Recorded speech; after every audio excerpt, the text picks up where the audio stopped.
Thank you छात्रों। नित्य दिन की भांति आज भी हम एक नए वीडियो के साथ उपलब्ध है।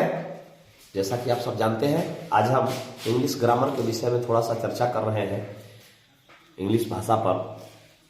तो आइए, आज का टॉपिक है use of a and an. A और एन का प्रयोग हम कहाँ करते हैं, कैसे करते हैं, किन परिस्थितियों में ए का प्रयोग किया जाता है और किन परिस्थितियों में एन का प्रयोग किया जाता है, किस जगह पर ए का हम यूज करते हैं और किस जगह पर एन का यूज करते हैं। जैसे ए और एन दोनों का शाब्दिक अर्थ ए तथा एन, ये दोनों का अर्थ क्या होता है? एक। ए माने भी एक होता है और एन का अर्थ भी क्या होता है? एक ही होता है। दोनों का अर्थ एक होता है, ए का भी अर्थ एक होता है, एन का भी हम अर्थ एक होता है। तो आखिर हम किस स्थान पर ए का यूज करते हैं, किस स्थान पर एन का यूज करते हैं? अब आप देखे होंगे कि जैसे कुछ हम यहां सेंटेंस लिख रहे हैं,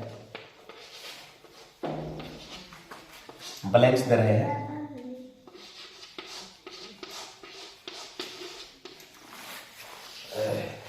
दिस इज ब्लैंक्स, एप्पल लिखा हुआ है। दैट इज ब्लैंक्स, यहां ऑक्स लिखा हुआ है। आई ब्लैंक्स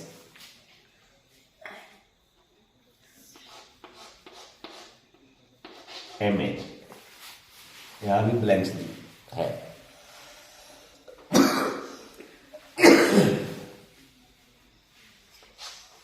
खाली स्थान ब्लैंक्स।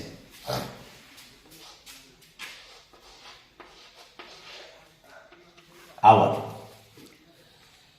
अब आप देख रहे हैं, यहां लिखा हुआ है दिस इज, खाली स्थान है, एप्पल लिखा हुआ है। दैट इज ब्लैंक्स है, ऑक्स लिखा हुआ है। आई ब्लैंक्स एम ए, ठीक है। और ब्लैंक्स खाली स्थान है, आवर लिखा हुआ है। अब हम जानते हैं कि जिस शब्द में पहला अक्षर जो है, पहला अल्फाबेट जो है ए ई आई ओ यू यानी वोवेल से शुरू हो, उसके पहले हम क्या यूज करते हैं? एन का प्रयोग करते हैं। दिस इज, इसमें हम एन लगा दिए, एन एप्पल, बहुत अच्छा। दैट इज एन ऑक्स, यहां क्या हो गया? एन ऑक्स, ठीक है। अब बताइए, आई यहां एम लिख रहे हैं, I am,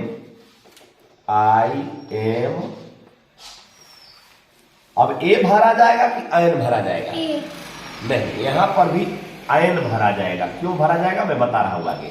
I am N M A, I M N M A, बहुत अच्छा। अगर आप लोग बोल रहे हैं कि ए भरा जाएगा तो जानकारी नहीं है तो ठीक है, इसी के लिए ना वीडियो बनाया जा रहा है या बताया जा रहा है, पढ़ाया जा रहा है। I M N M A होगा, ठीक है। अभी जब उच्च स्तर के आप प्रतियोगिता परीक्षा में जाते हैं तो इस प्रकार का सवाल दिया हुआ रहता है, तो वहां हम लोग जानते हैं कि ये तो कॉन्सोनेंट है। एम क्या है? कॉन्सोनेंट है, व्यंजन वर्ण है। अंग्रेजी वर्णमाला में इससे पहले ए का प्रयोग होता है, लेकिन नहीं। कैसे होता है आगे मैं चर्चा कर रहा हूं। अब यहां एच है, लेकिन इसके पहले भी एन लगेगा। क्या लगेगा? एन आवर होगा, ठीक है। ए आवर अगर हम ए लिखते हैं तो गलत हो जाएगा। यद्यपि यह कॉन्सोनेंट है, यह क्या है? व्यंजन वर्ण है एच, लेकिन उससे पहले एन लगा। क्यों लगा है? अब देखिए, अंग्रेजी भाषा के अनुसार तो हम समझ गए। हिंदी भाषा में अगर हम इसको लिख रहे हैं एम ए, इसको क्या लिखेंगे?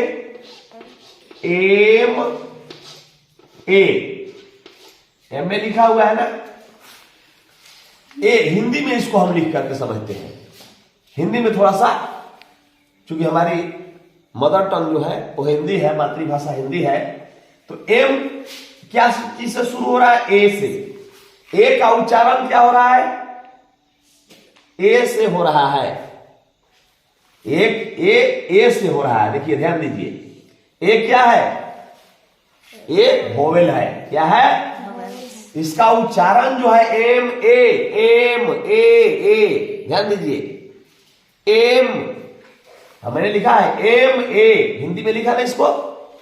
ए का उच्चारण यहां अंग्रेजी में क्या, कौन सा वर्ण से हो रहा है? ए से हो रहा है। इसलिए इसके पहले भी क्या लगेगा? आयन लगेगा। अब यहां आवर, हावर नहीं हम पढ़ते हैं इसको, क्या पढ़ते हैं? आवर पढ़ते हैं। क्या पढ़ते हैं इसको? क्या लिखेंगे? ये आवर लिखा हुआ है। आवर मीन्स घंटा। अ क्या जिससे होता है?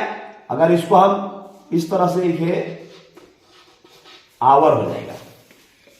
इसको अगर हम अंग्रेजी में लिखे हिंदी वर्ण के अनुसार, तो ए से शुरू हो रहा है। हो रहा है ना जी?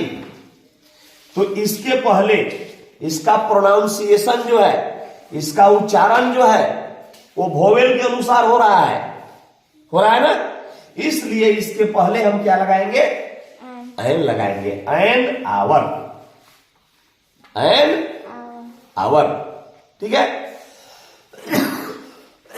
इस प्रकार से आप बहुत सारे सेंटेंस लिखेंगे और उसमें यूज करके देखेंगे, ठीक है, कि कहां पर ए का प्रयोग होगा और कहां पर एन का प्रयोग हम करते हैं। अब यहां मान लीजिए कि आई एम, यहां ब्लैंक्स है, teacher, TEACHER, I am teacher. तो यहां क्या भरा जाएगा? ए भरा जाएगा, क्योंकि यहां टी जो है कॉन्सोनेंट है। अब इसका उसको हम जब प्रोनाउंस करते हैं तो टी से ही वह उच्चारित होता है। टी से ही उच्चारण हो रहा है ना, इसलिए इसके पहले ए लगता है। इसके पहले क्या लगा? ए लगा। ठीक है ना?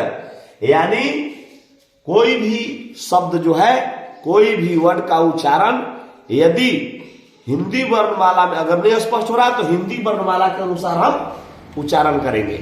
और उसमें अगर अंग्रेजी के वोवेल्स आ रहा है प्रारंभ में, तो उसके पहले भी क्या लगेगा? एन लगेगा। जैसे I M N M A, मैं M A master of arts होता है, मैं एम ए हूं। एन आवर, 1 घंटा। ठीक है? तो उम्मीद है, मैं विश्वास करता हूं कि आपको ये वीडियो अच्छा लगा होगा और एक नई जानकारी, एक नई तरीके से मैंने बताने का प्रयास किया है। और इस वीडियो को ज्यादा से ज्यादा लाइक के साथ शेयर करेंगे ताकि दूसरे छात्र भी लाभान्वित हो सके।